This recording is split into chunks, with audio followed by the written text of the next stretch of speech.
नमस्कार प्यारे बच्चों, कैसे हैं आप लोग। उम्मीद करते हैं कि सब अच्छे होंगे।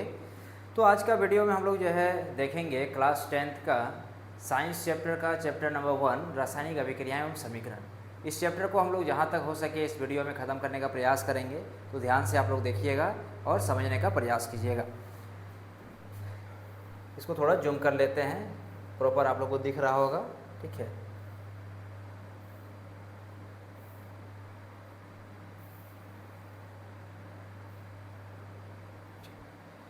तो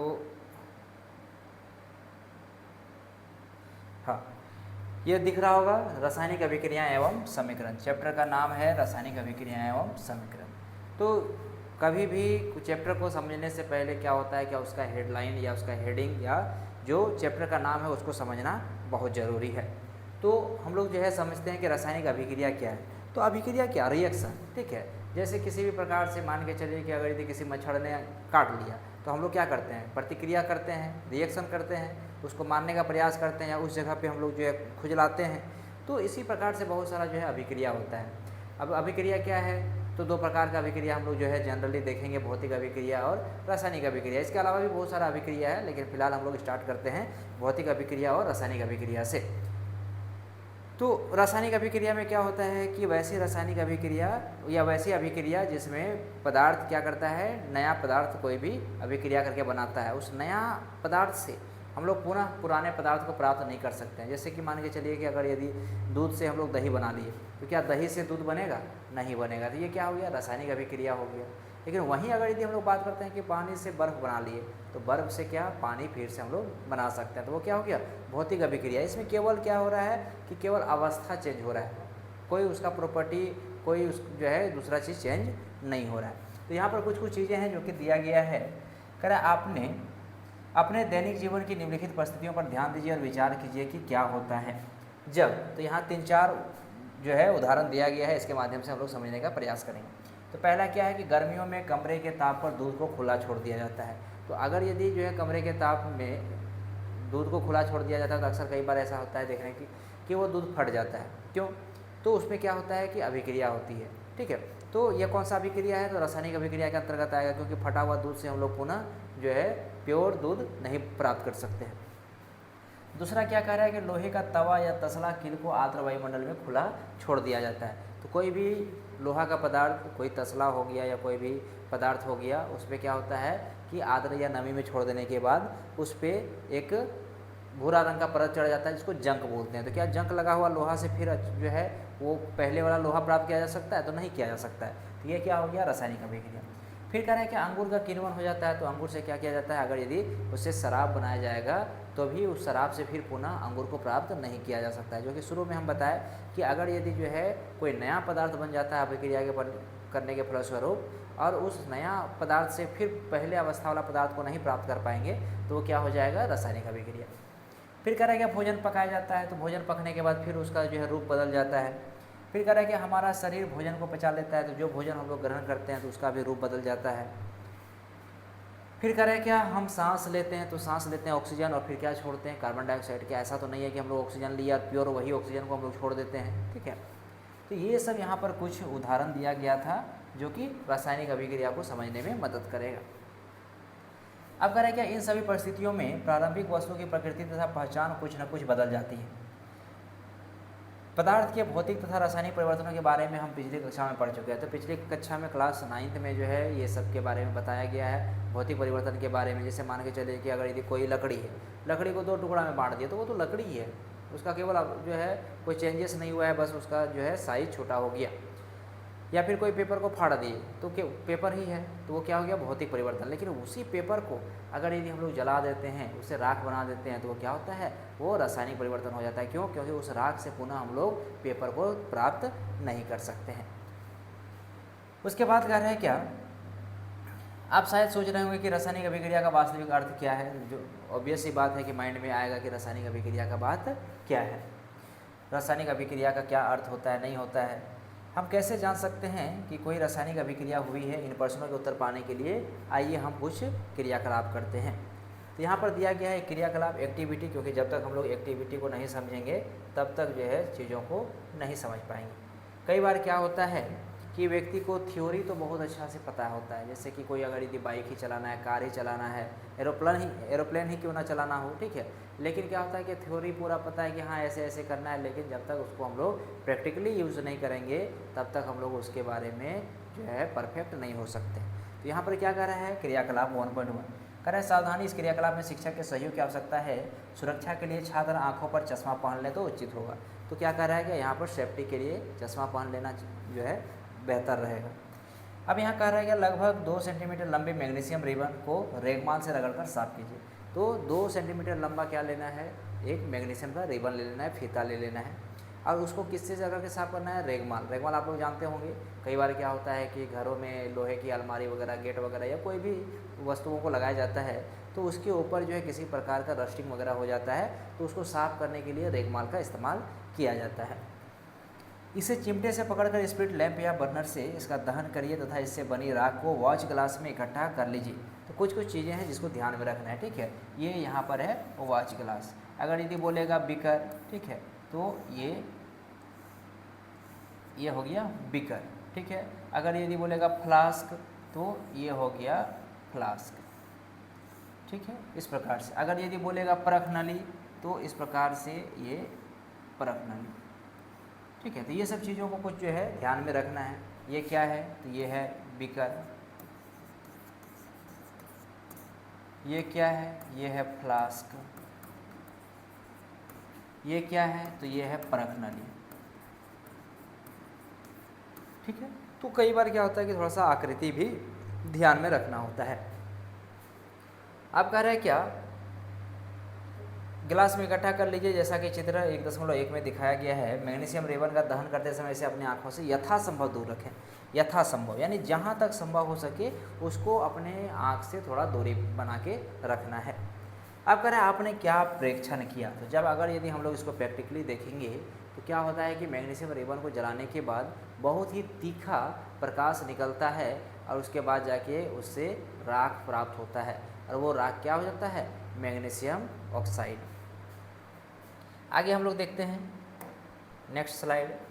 अब कह रहा है कि आपने देखा होगा कि चमकदार स्वेद लौ के साथ मैग्नीशियम रिबन का दहन होता है। तो मैग्नीशियम रिबन बहुत ही चमकदार, जैसे कई बार क्या होता है वेल्डिंग वगैरह में का दुकान में देखे होंगे आप लोग कि जब वेल्डिंग किया जाता है तो बहुत ही तीखा रोशनी निकलता है, तो उसको देखने का जो है प्रयास नहीं कीजिएगा सीधी आँखों से, वो आँख को डैमेज करता है।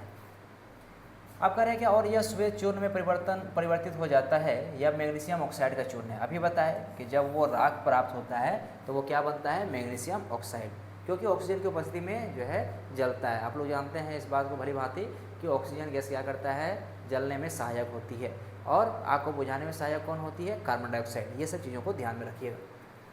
अब यहाँ पर दूसरा क्रियाकलाप है, क्रियाकलाप 1.2 करा एक परख नली में लेड यानी सीसा, पीबी, पलम्बम, ठीक है, ये सूत्र वगैरह को भी ध्यान में रखिएगा। संकेत, नाइट्रेट का घोल लीजिए यानी कि लेड नाइट्रेट का PbNO3, तो इसका जो है लेना है। इसमें पोटेशियम आयोडाइड यानी Ki, ठीक है, K क्या है, पोटेशियम, इसका लैटिन नाम क्या होता है, तो कैलियम जो है लैटिन नाम होता है, का घोल मिला लीजिए। आपने क्या प्रेक्षण किया, तो जब इस सब को हम लोग देखेंगे तो यहाँ पर क्या होता है कि ये इसको जब देखेंगे तो यहाँ से थोड़ा सा फटफट का आवाज़ टाइप से सुनने को मिलेगा। तीसरा क्रियाकलाप क्या कह रहा है कि क्रियाकलाप 1.3 कह रहा है एक शंक्वाकार फ्लास्क। देखिए फ्लास्क आ गया, अभी थोड़ा देर पहले बताए थे कि अगर यदि फ्लास्क बोले तो इस प्रकार का जो है आकृति होता है, ये क्या है, फ्लास्क है। या प्रणाली में कुछ दानेदार जिंक ले लीजिए, कुछ जो है जिंक ले लेना है। इसमें तनु हाइड्रोक्लोरिक अम्ल यानी HCl, तनु हाइड्रोक्लोरिक अम्ल क्या है, HCl, या सल्फ्यूरिक अम्ल बोले तो H2SO4। सावधानी, अम्ल का इस्तेमाल सावधानी से कीजिए। क्या होता है कि अम्ल का जो है खास करके सांद्र अम्ल, ठीक है, एक होता है सांद्र अम्ल, एक होता है तनु अम्ल। अगर यदि अम्ल की मात्रा कम हो, ठीक है, जलीय विलयन उसमें अधिक हो तो उसको बोलते हैं तनु अम्ल, और अगर यदि अम्ल की मात्रा अधिक रहती है तो उसको बोलते हैं सांद्र अम्ल। तो सांद्र अम्ल क्या होता है कि काफ़ी नुकसानदायक होता है, अगर यदि वो त्वचा में गिर जाए तो त्वचा को जला सकता है, ठीक है। क्या जस्ते के दानों के आसपास कुछ होता दिखाई दे रहा है, तो हाँ, उसमें रिएक्शन होता है, प्रतिक्रिया होता है। शंक्वाकार फ्लास्क या परखनली को स्पर्श कीजिए, क्या इसके तापमान में कोई परिवर्तन हुआ? तो हाँ, वो थोड़ा धीरे धीरे क्या होता है, हीट होना शुरू हो जाता है, थोड़ा रिएक्शन होता है जिसके कारण वो गर्म हो जाता है। अब कह रहा है ऊपर दिए गए तीनों क्रियाकलाप के आधार पर हम कह सकते हैं कि निम्न किसी भी प्रेक्षण की सहायता से हम निर्धारित कर सकते हैं कि एक रासायनिक अभिक्रिया हुआ। तो क्या परिवर्तन होगा? या तो अवस्था में परिवर्तन होगा, या तो रंग में परिवर्तन होगा, या फिर उससे गैस निकलेगा, या फिर जाके तापमान में परिवर्तन होगा। तो इस प्रकार का अगर यदि चेंजेस हो रहा है तो हम लोग समझेंगे क्या हो रही है, रासायनिक अभिक्रिया हो रही है। इस बात को ध्यान रखना है। अब कह रहे हैं कि यदि हम अपने आसपास हो रहे परिवर्तनों को देखें तो पाएंगे कि हमारे चारों ओर विविध प्रकार की रासायनिक अभिक्रियाएं हो रही हैं। इस अध्याय में हम विभिन्न प्रकार की रासायनिक अभिक्रियाओं और उनके प्रतीकात्मक निरूपण का अध्ययन करेंगे। प्रतीकात्मक निरूपण क्या? जैसे अभी हम लोग यहाँ लिखे सल्फ्यूरिक अम्ल का H2SO4, हाइड्रोक्लोरिक अम्ल का HCl, ये सब क्या है, ये प्रतीक है, प्रतीकात्मक निरूपण है। अब देखते हैं आगे जो है रासायनिक समीकरण। तो समीकरण को कैसे लिखेंगे? जैसे कि अभी हम लोग देखें कि मैग्नीशियम, ठीक है, उसके बाद जाके ऑक्सीजन की उपस्थिति में रिएक्शन कराया गया, तो ये सब क्या है, ये एक समीकरण है। करें क्रियाकलाप 1.1 का विवरण, जब ऑक्सीजन की उपस्थिति में मैग्नीशियम रिबन का दहन होता है। अभी थोड़ा देर पहले बताया कि ऑक्सीजन क्या करता है, दहन में सहायक होता है या आग लगने में सहायक होता है। दहन होता है तब मैग्नीशियम ऑक्साइड में परिवर्तित हो जाता है। वाक्य के रूप में किसी रासायनिक अभिक्रिया का विवरण बहुत लंबा हो जाता है, इसे संक्षिप्त रूप में भी लिखा जा सकता है। तो अगर यदि हम लोग ये सब जो है पूरा इतना लंबा लिखेंगे, उससे अच्छा है कि इसका हम लोग प्रतीक लिख दें। मैग्नीशियम ना लिख के हम लोग Mg लिख देंगे, ऑक्सीजन नहीं लिख के हम लोग O2 लिख देंगे। तो इससे क्या होता है कि ये संक्षिप्त रूप में हम लोग लिख सकते हैं और लिखने में भी सुविधा होती है। ऊपर दी गई अभिक्रिया का शब्द समीकरण इस प्रकार है। तो मैग्नीशियम प्लस ऑक्सीजन मिलकर क्या बन रहा है, मैग्नीशियम ऑक्साइड। ये है अभिकारक, यानी जो अभिक्रिया में भाग लेता है, और अभिक्रिया के फलस्वरूप जो बनता है वो उत्पाद होता है। यानी अभिक्रिया में जो भाग लेता है वो अभिकारक है, और अभिक्रिया के फलस्वरूप जो बनता है वो उत्पाद है। कभी कभी क्या होता है, क्वेश्चन पूछ देता है कि अभिकारक से आप क्या समझते हैं, उत्पाद से क्या समझते हैं। तो यहाँ से ये क्वेश्चन हम लोग जो है करते हुए आगे बढ़ेंगे।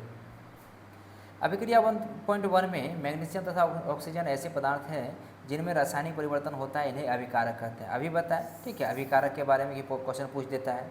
इस अभिक्रिया में एक नए पदार्थ मैग्नीशियम ऑक्साइड का निर्माण हो रहा है, जिसे उत्पाद कहते हैं। जिसे क्या कहते हैं, उत्पाद। यानी कि जो अभिक्रिया के फलस्वरूप जो बनता है वो क्या कहलाता है, उत्पाद कहलाता है।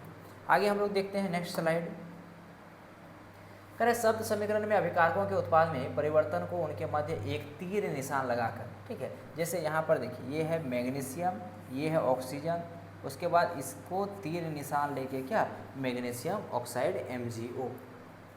अभिकारकों के बीच यानी कि अभिक्रिया में कौन भाग ले रहा था, तो मैग्नीशियम भाग ले रहा था, और कौन ले रहा था, तो ऑक्सीजन ले रहा था। तो दोनों के बीच में क्या, प्लस का चिन्ह दिया जाता है। इसी प्रकार उत्पादों के बीच भी योग अगर यदि एक से अधिक बनेगा, अभी फिलहाल एक बन रहा है MgO, तो बस केवल सिंपल।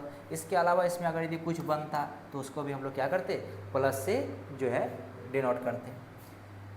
तो जो अभिकारक है वो LHS लेफ्ट हैंड साइड, और जो उत्पाद होता है वो RHS यानी राइट हैंड साइड। तीर का सिरा उत्पाद की ओर रहता है, यानी कि ये अभिक्रिया करने के फलस्वरूप क्या बन रहा है, ये डिनोट करता है एरो, तथा यह अभिक्रिया होने की दिशा को दर्शाता है। अब कह रहा है क्या, रासायनिक समीकरण लिखना। तो आखिर में कैसे लिखेंगे रासायनिक समीकरण, तो उसके लिए क्या होता है कि तत्वों का संकेत पता होना बहुत ज़रूरी है। जैसे मैग्नीशियम, अब मैग्नीशियम जो है संकेत होता है Mg, और Mg नहीं लेके हम लोग Mn लिख देंगे तो वो क्या बन जाएगा, वो मैग्नीज बन जाएगा। तो इस प्रकार से संकेत पता होना बहुत ज़रूरी है। यहाँ पर क्या कह रहा है, उसी को दिखाया गया है कि मैग्नीशियम ऐसे लिखे हैं O2, और ये फाइनली क्या बन गया, मैग्नीशियम ऑक्साइड यानी MgO। आगे कह रहा है संतुलित रासायनिक समीकरण का महत्व, कि आखिर में क्यों संतुलित किया जाता है, क्या होता है। यहाँ पर देखिए, ठीक है, Mg प्लस O2, और ये बन गया MgO। अगर यदि हम लोग अभिकारक बात करें या लेफ्ट हैंड साइड में बात करें, तो एक मैग्नीशियम है, इधर भी एक मैग्नीशियम है, कोई दिक्कत नहीं है। लेकिन इधर क्या है कि ऑक्सीजन 2 है, लेकिन इधर एक ऑक्सीजन है। तो आखिर में इसको हम लोग संतुलित क्यों करते हैं, क्या क्यों जरूरी पड़ता है, तो इसके लिए क्या है कि द्रव्यमान संरक्षण का नियम, आप लोगों को पता होगा, क्लास 9 में आप लोग पढ़े हैं। द्रव्यमान संरक्षण का नियम क्या कहता है कि जो है किसी भी रासायनिक अभिक्रिया में द्रव्यमान का न तो सृजन किया जा सकता है न तो विनाश किया जा सकता है, इसका केवल एक रूप से दूसरे रूप में रूपांतरण किया जाता है। यानी कि कुल द्रव्यमान उसका संरक्षण रहता है, यानी जो है वो बचा हुआ रहता है, उसका विनाश भी नहीं कर सकते हैं और हम लोग उसको सृजन भी नहीं कर सकते हैं। करें आपको द्रव्यमान के संरक्षण का नियम स्मरण होगा जिसका आपने 9वीं कक्षा में अध्ययन किया था। अभी बताएं, किसी भी रासायनिक अभिक्रिया में द्रव्यमान का न तो निर्माण होता है और न ही विनाश। यही क्या है, यही जो है द्रव्यमान संरक्षण का नियम है। ये यहाँ से याद रखिएगा, इसको हम हाईलाइट कर देते हैं, ठीक है।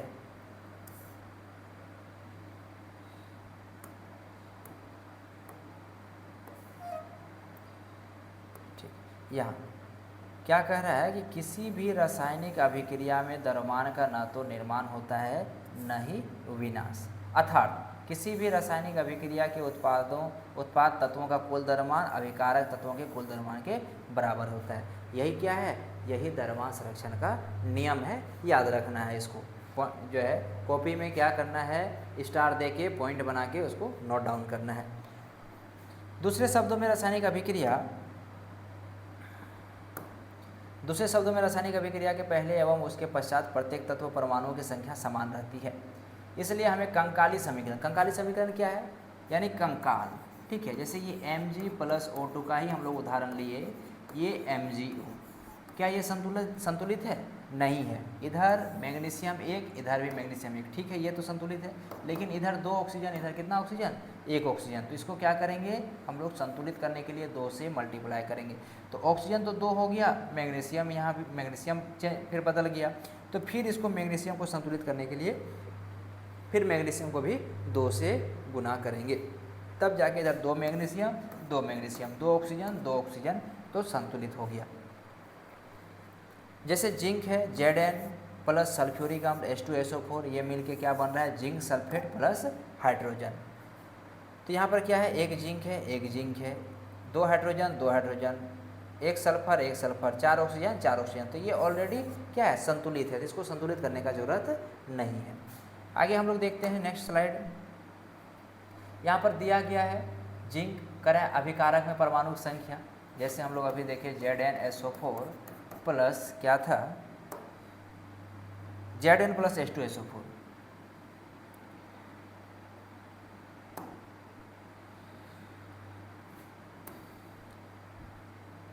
ठीक है, जिंक प्लस सल्फ्यूरिक अम्ल H2SO4, ये अभिक्रिया करके क्या बना रहा है, जिंक सल्फेट प्लस H2, ठीक है। तो यहाँ से ठीक, इसमें वही चीज़ बता रहा है कि जिंक कितना है, तो अभिकारक में परमाणु संख्या 1 है, फिर से लिख देते हैं यहाँ पर Zn प्लस H2SO4, ये अभिक्रिया करके बना रहा है ZnSO4 प्लस H2, ठीक है। तो ये है अभिकारक, ये क्या है, अभिकारक, और ये क्या है, उत्पाद, ठीक है। तो कह रहा है अभिकारक में जिंक जो है परमाणुओं की संख्या तो कितना है, 1 है, ठीक है। अभिकारक में हाइड्रोजन कितना है, तो 2 है, सल्फर कितना है, तो 1 है, और ऑक्सीजन कितना है, तो 4 है।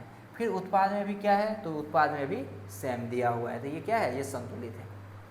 अब कह रहे हैं क्या, समीकरण 1.3 में तीर के निशान के दोनों ओर के प्रत्येक तत्व के परमाणुओं की संख्या समान है, इसलिए यह एक क्या है, संतुलित रासायनिक समीकरण। कई बार क्या होता है कि एग्जामिनर चेक करने के लिए ऑलरेडी संतुलित है उसी को दे देते हैं कि इसे संतुलित कीजिए, तो ध्यान रखना है इस बात का, एक बार चेक आउट कर लेना है कि क्या वो कंकाली समीकरण है या संतुलित समीकरण है। अगर यदि कंकाली समीकरण है तो उसको संतुलित करना है, और अगर यदि कंकाली समीकरण नहीं है तो उसको ऐसे ही छोड़ देना है, संतुलित है तो। अब यहाँ पर कह रहा है कि कैसे संतुलित किया जाता है, इसके बारे में यहाँ पूरा बताया गया है। तो हम लोग जो है कोई एक उदाहरण लेके हम लोग कर लेते हैं, इसको पढ़ने का ज़रूरत नहीं है, ठीक है।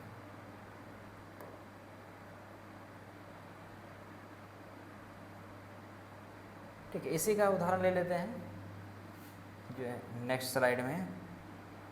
Fe यानी लोहा को जो है जल के साथ अभिक्रिया कराया जाता है तो फेरस ऑक्साइड और हाइड्रोजन, ठीक है। यहीं पर इसको थोड़ा साइड कर देते हैं।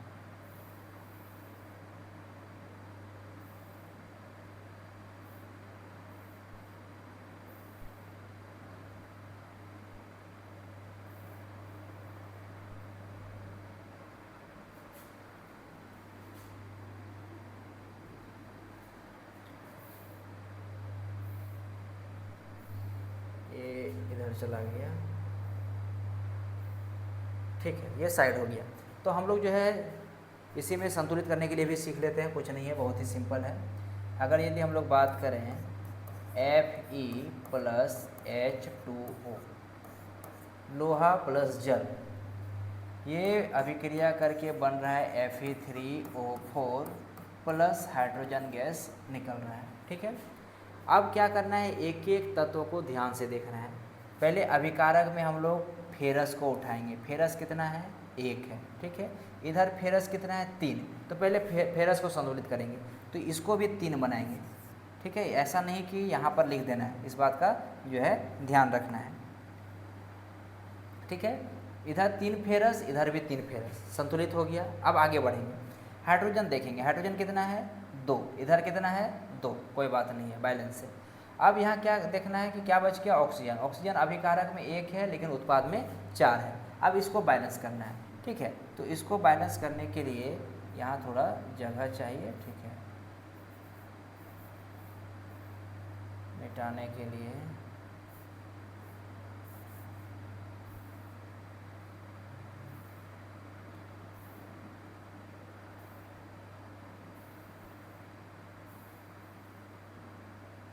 ठीक है, इसको हम लोग इरेजर से मिटा देते हैं।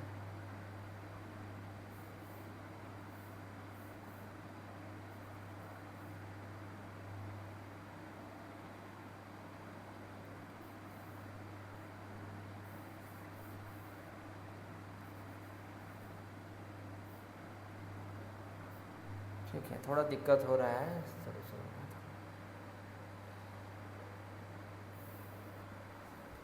चलिए कोई नहीं, नया स्लाइड लेते हैं, ठीक है। चलिए यहाँ से सबको हटा देते हैं।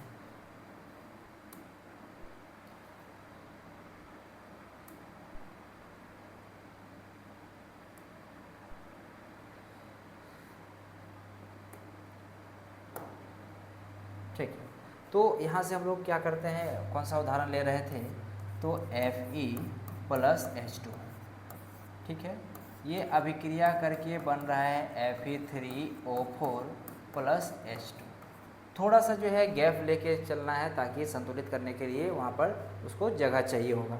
तो पहला अभिकारक में ये क्या है, अभिकारक, ये ध्यान रखना है कि अभिकारक कौन है और उत्पाद कौन है, ठीक है। ये क्या है, ये है उत्पाद। अभिकारक में पहला तत्व क्या है, लोहा, कितना है, 1, इधर कितना है, 3, तो इसको क्या करेंगे, इसको भी बनाएंगे 3, ठीक है। यहाँ पर नहीं लिख देना है, इस बात का ध्यान रखना है। अब फेरस 3, अभिकारक में उत्पाद में भी फेरस 3, ठीक है। अब आगे देखते हैं हाइड्रोजन। हाइड्रोजन कितना है, अभिकारक में भी 2 है, उत्पाद में भी 2 है। अब क्या बच गया, ऑक्सीजन। ऑक्सीजन अभिकारक में 1 है लेकिन उत्पाद में 4 है, तो इसको क्या करेंगे, 4 बनाएंगे, तो 4 से मल्टीप्लाई कर दिए। अब जैसे ही 4 से किए, ये हाइड्रोजन गड़बड़ हो गया। हाइड्रोजन कितना हो गया, 4 दूनी 8, तो इधर भी क्या करेंगे, हाइड्रोजन को 4 दूनी 8 बना देंगे। तो इस तरह से हम लोग क्या कर सकते हैं, आसानी से संतुलित कर सकते हैं। चलिए आगे हम लोग देखते हैं, यहाँ पर पूरा उसी के बारे में बताया गया है कि किस प्रकार से संतुलित करना है, स्टेप बाय स्टेप,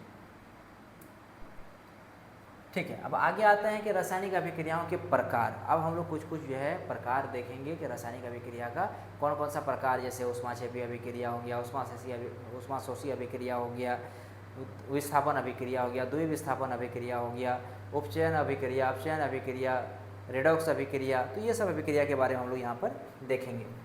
पहले कक्षा 9 में हम अध्ययन कर चुके हैं कि रासायनिक क्रिया के समय किसी एक तत्व का परमाणु दूसरे तत्व के परमाणु में नहीं बदलता है। ऐसा नहीं है कि अब जो है रासायनिक अभिक्रिया में सोना को अभिक्रिया कराए तो सोना चांदी बन गया, ऐसा नहीं होता है। न तो कोई परमाणु मिश्रण से बाहर जाता है और न ही बाहर से मिश्रण में आता है। वास्तव में किसी रासायनिक अभिक्रिया में परमाणुओं के बीच आबंध के टूटने एवं जुड़ने से नए पदार्थों का निर्माण होता है। यानी उसके बीच जो आबंध है, जो बॉन्ड बना होता है, वो बॉन्ड टूटने के कारण क्या होता है कि नया पदार्थ बनता है। अब यहाँ पर कुछ है, जैसे तत्व, यौगिक और मिश्रण, इसको थोड़ा सा समझना है कि तत्व क्या है, यौगिक क्या है और मिश्रण क्या है। ठीक है, इधर इसको साइड कर देते हैं। अब जैसे कि अगर यदि हम लोग बात करते हैं तत्व का, ठीक है, तो तत्व में क्या होता है कि एक ही प्रकार के जो है अणु पाए जाते हैं, एक ही प्रकार के अणु पाए जाते हैं।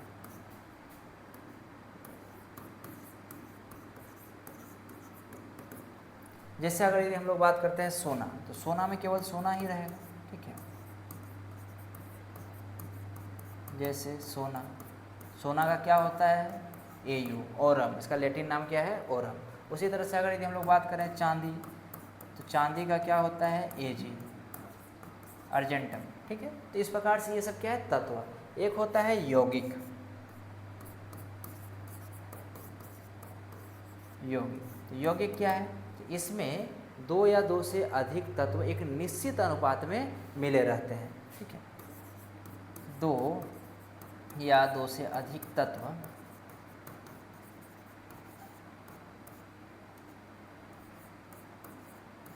एक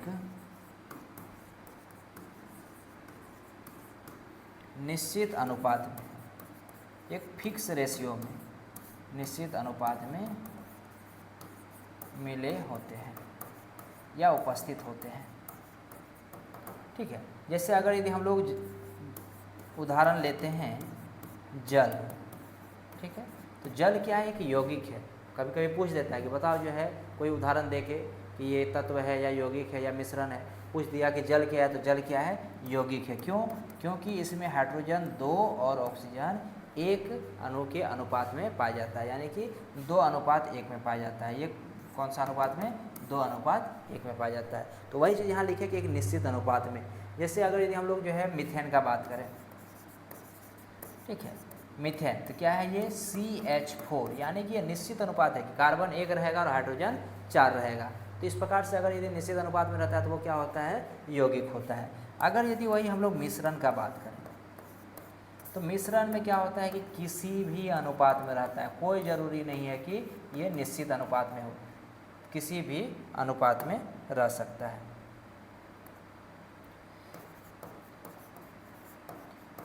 किसी भी अनुपात में रह सकता है।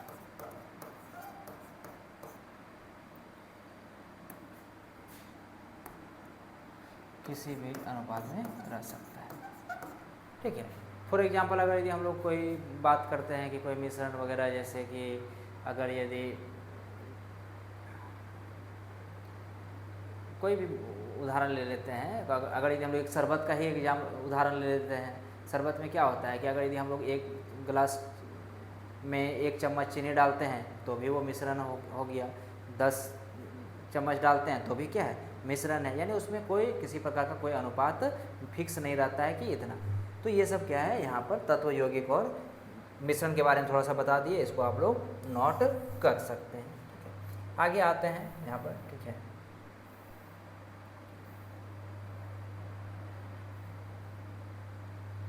ठीक है, अब यहाँ पर कह रहा है कि रासायनिक अभिक्रियाओं के प्रकार, थोड़ा बड़ा कर देते हैं, हो सकता है क्या, कहाँ गायब हो गया ये।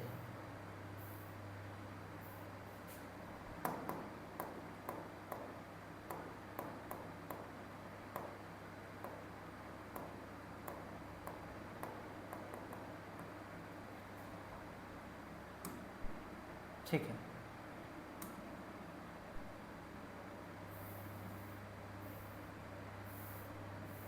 टेक्नोलॉजी है, थोड़ा सा समस्या तो करेगा, इतना आसान रहता तो सब कोई डिजिटल बोर्ड में पढ़ा रहा होता, ठीक है। थोड़ा परेशान तो करेगा ये, बाकी गया कहाँ, हाँ इधर है नीचे, ठीक है। ये भाई बस करो, जान लेगा क्या बच्चा।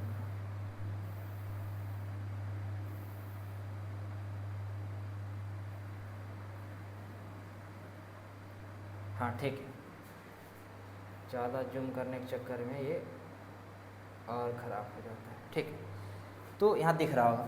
अब कह रहे हैं क्या, कक्षा 9 में हम अध्ययन कर चुके हैं कि रासायनिक क्रिया के समय किसी एक तत्व का परमाणु दूसरे तत्व, ये अच्छा ये तो हम लोग देखे अभी। पहला है संयोजन अभिक्रिया। तो देखिए संयोजन अभिक्रिया नाम से ही पता चल रहा है कि जुड़ रहा है, संयोजित हो रहा है, ठीक है। तो यानी वैसी रासायनिक अभिक्रिया जिसमें क्या होता है कि दो या दो से अधिक अभिकारक आपस में जुड़ के एकल उत्पाद का निर्माण करते हैं, ठीक है, उसको क्या बोलते हैं, संयोजन अभिक्रिया। यहाँ पर दिया है कैल्शियम ऑक्साइड यानी बिना बुझा हुआ चूना, या इसको कली चूना भी बोलते हैं, ठीक है।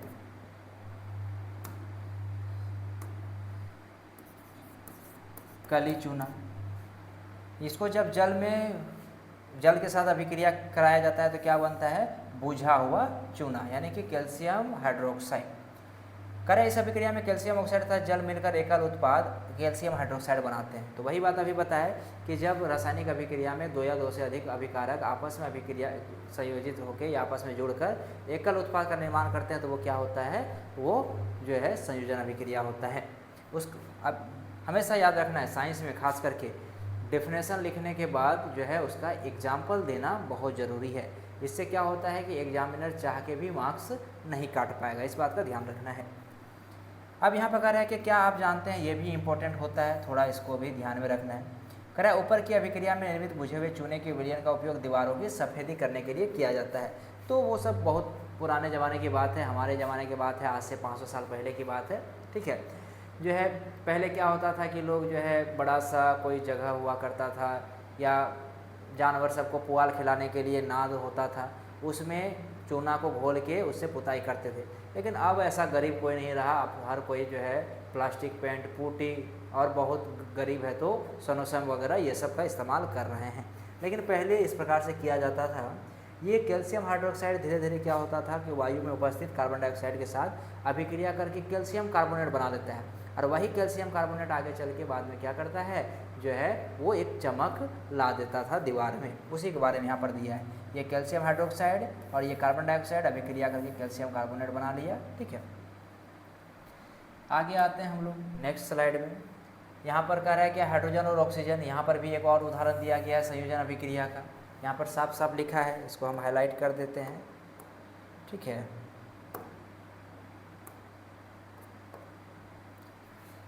कह रहा है कि जब दो या दो से अधिक पदार्थ या तत्व या यौगिक, अभी बताया तत्व और यौगिक के बारे में, अभिक्रिया संयोग करके एकल उत्पाद का निर्माण करते हैं, उस अभिक्रिया को क्या कहते हैं, संयोजन अभिक्रिया कहते हैं। ये जो है आप लोग स्टार देके पॉइंट देके नोट कर लीजिएगा।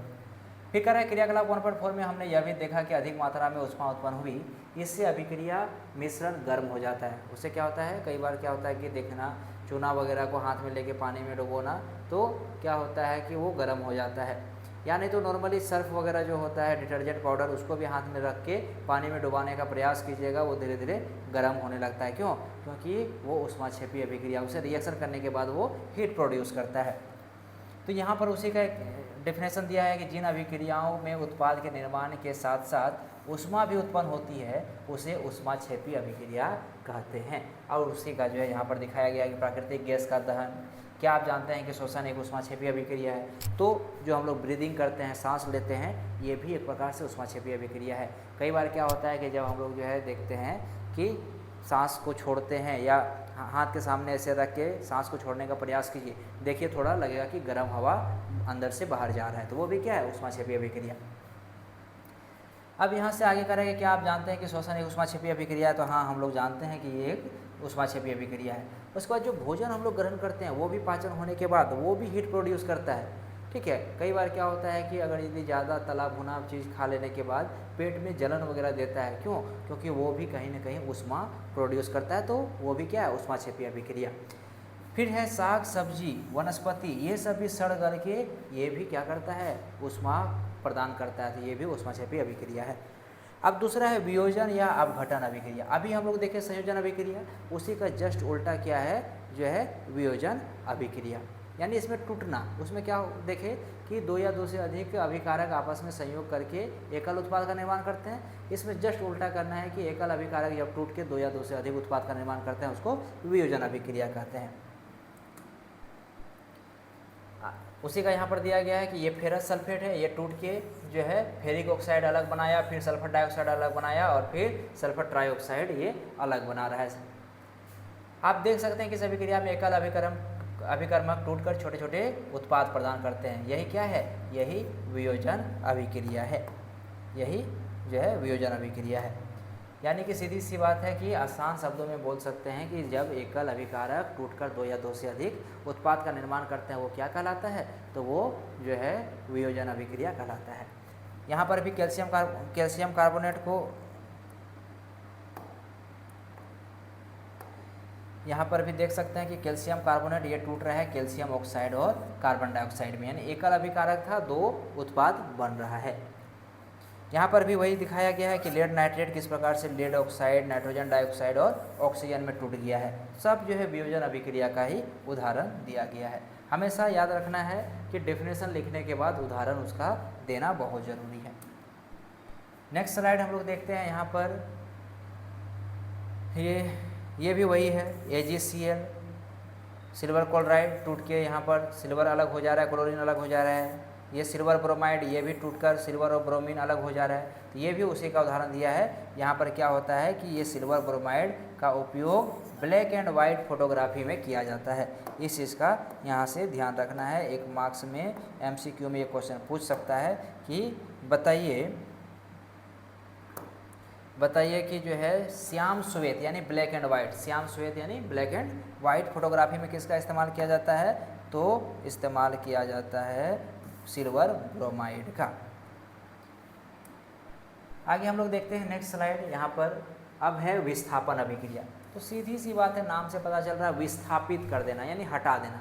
कई बार क्या होता है कि जगह से, जैसे कि कोई ऐसा जगह है जहाँ पर कोल माइंस वगैरह खुलने वाला है या कोई भी इंडस्ट्री खुलने वाला है, वहाँ से लोगों को हटा के कहीं दूसरे जगह विस्थापित कर दिया जाता है। तो सेम उसी प्रकार से यहाँ पर क्या है? विस्थापन अभिक्रिया है। यानी इसमें जो अधिक शक्तिशाली होता है, कहावत आप लोग सुने होंगे, जिसका लाठी उसका भैंस, ठीक है। तो वो लाठी वाला ज़माना चला गया। अब क्या है? जिसका गोली बारूद उसका जो है भैंस, ठीक है। अब यहाँ पर क्या है कि विस्थापन अभिक्रिया यानी जो अधिक पावरफुल होगा वो क्या करेगा कि कम अभिक्रियाशील तत्वों को हटा देता है। यहाँ पर उसी का उदाहरण दिया गया है कि यहाँ पर फेरस और कॉपर सल्फेट को जो है अभिक्रिया में भाग लेता है, और फेरस क्या करता है? कॉपर को हटा देता है। क्यों हटा देता है? क्योंकि कॉपर कम अभिक्रियाशील तत्व है। तो अधिक अभिक्रियाशील, विस्थापन अभिक्रिया का क्या डेफिनेशन याद रखना है आसान शब्दों में, कि जब अधिक अभिक्रियाशील तत्व कम अभिक्रियाशील तत्व को जो है विस्थापित कर देता है तो उसको क्या कहते हैं? विस्थापन अभिक्रिया कहते हैं। और उसके बाद उदाहरण दे देना है। यहाँ पर दिया गया है कि दूसरे तत्व कॉपर को कॉपर सल्फेट के विलयन से विस्थापित कर दिया या हटा दिया गया, इसी को क्या बोलते हैं? विस्थापन अभिक्रिया कहते हैं। यहाँ पर भी जिंक को कॉपर सल्फेट के साथ अभिक्रिया कराया जाता है। जिंक क्या करता है? कॉपर को हटा देता है, बोलता है भागो तुम यहाँ से, ठीक है। क्यों? क्योंकि तुम कम अभिक्रियाशील हो। यहाँ पर भी सेम वही उदाहरण दिया गया है, 3-4 उदाहरण। अब है द्विविस्थापन, यानी आप जो है आपस में अदला बदली कर लेना, ठीक है। यहाँ पर दिया गया है कि ये सोडियम सल्फेट और बेरियम क्लोराइड, ये सोडियम सल्फेट सोडियम को हटा दिया और बेरियम सल्फेट बना लिया, और बेरियम क्लोराइड क्या किया? यहाँ से सोडियम क्लोराइड बना लिया, यानी आपस में अदला बदली कर लिया। तो उसको क्या बोलते हैं? द्विविस्थापन अभिक्रिया। यानी वे अभिक्रिया जिनमें अभिकारकों के बीच आयनों का क्या होता है? आदान प्रदान होता है, यानी आपस में वे लोग अदला बदली कर लेते हैं, वो क्या है? द्विविस्थापन अभिक्रिया। उसके आगे है उपचयन एवं अपचयन। इसी को हम लोग ऑक्सीडेशन एवं जो है ऑक्सीडेशन और रिडक्शन अभिक्रिया, ठीक है, बोलते हैं, या अवकरण और क्या बोलते हैं उसको? ऑक्सीकरण, ठीक है। ऑक्सीकरण और अवकरण अभिक्रिया भी बोलते हैं, इसको अलग अलग नामों से जाना जाता है।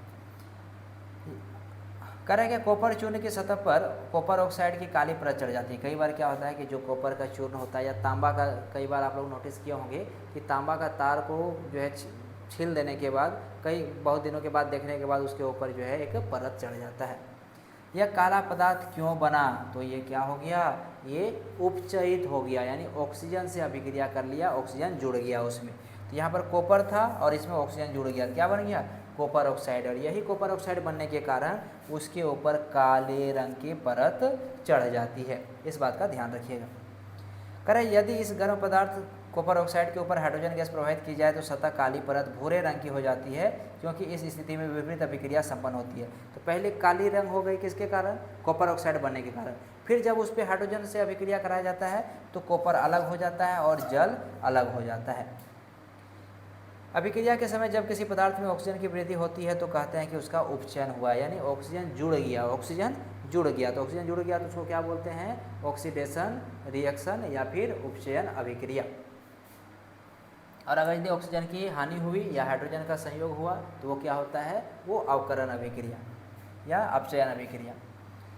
यहाँ पर दिया गया है कि अगर यदि दोनों एक साथ होता है, उपचयन अभिक्रिया और अपचयन अभिक्रिया दोनों अगर यदि साथ साथ होता है तो उसी का नाम उपचयन अपचयन या फिर दूसरा नाम रेडॉक्स अभिक्रिया के नाम से वो जाने जाते हैं। तो यहाँ पर कॉपर ऑक्साइड से ऑक्सीजन हट गया और हाइड्रोजन में ऑक्सीजन जुड़ गया, यानी हाइड्रोजन ऑक्सीजन हट भी रहा है और जुड़ भी रहा है। तो ऑक्सीजन का हटना ही क्या कहलाता है?